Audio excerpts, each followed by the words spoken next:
बनाया हो, कितना आया है? शेषफल कितना आया? शेषफल शेषफल गुणनखंड नहीं है। और देखते हैं इसको, ठीक है। 2t पर पावर 4 है ना, प्लस है 3t पे क्यूब है, माइनस 2t स्क्वायर है, माइनस 9t है और माइनस 12 है। इसको भाग करना है t स्क्वायर माइनस 3 से भाग करना है, ठीक है। चलो इसको भाग करते हैं। या देखो t पे पावर 2 है, यहाँ t पे पावर कितना है? 4 है। तो बताओ कितना कम है? 2 कम है, यानी कि t पे पावर 2। अब इसमें 2 है, यहाँ पे 2 नहीं है तो 2 दे दो, ठीक है। अब 2t स्क्वायर को t से गुना करो तो कितना होगा? 2t पे पावर 4 है ना, फिर माइनस है, माइनस 2।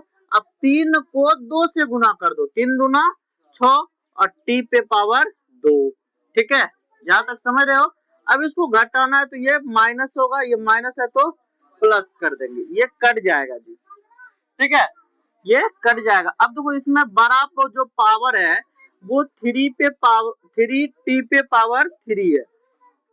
अब ये प्लस 6t स्क्वायर है, ये माइनस 2t स्क्वायर है, तो 6 में 2 घटा देंगे तो कितना बचेगा? 4t स्क्वायर बचेगा, बचेगा कि नहीं?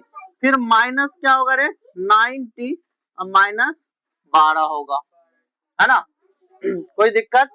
अब एक बात बताओ, यहाँ पे t पे पावर 3 है तो यहाँ t पे पावर 2 है, कितना कम है? 1 कम, तो t लिख दो सिर्फ। और यह 3 है, यहाँ पे 3 नहीं है तो 3 भी लिखेंगे। तो 3t को गुना करो t से, t स्क्वायर से, तो कितना होगा? 3t पे पावर 3 हो जाएगा, ठीक है। प्लस से सॉरी माइनस से माइनस देंगे, क्योंकि प्लस माइनस माइनस हो जाएगा। 3t को गुना करेंगे 3 से, 3 तिया 9t होगा, ठीक है। अब घटा दो इसको, ये माइनस होगा, ये माइनस है तो प्लस, ये देखो कट जाएगा। अब बचा कितना ऊपर है? बड़ा पावर 4t स्क्वायर बचा। अब तो ये प्लस 9t है और ये माइनस 9t है कि नहीं? सेम है, एक प्लस में है और एक माइनस में है, तो ये भी तो कट जाएगा, है कि नहीं? बचा कितना? माइनस 12 बचा। कितना बचा? माइनस 12। एक बात बताओ, यहाँ t पे पावर 2 है और यहाँ भी t पे पावर 2 है, तो सेम है।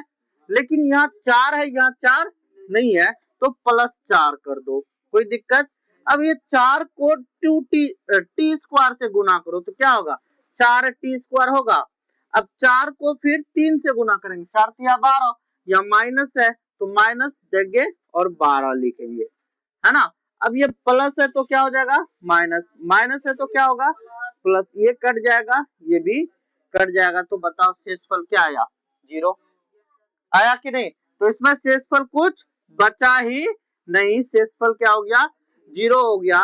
तो जब शेषफल 0 हो गया तो हम क्या बोलेंगे कि अतः यह, है ना, गुणनखंड है, गुणनखंड है।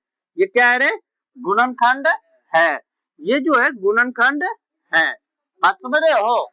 गुणनखंड इसलिए क्योंकि इसका शेषफल 0 है, ठीक है। शेषफल 0 है इसलिए ये गुणनखंड है। अब क्वेश्चन नंबर 2 देखते हैं। Question number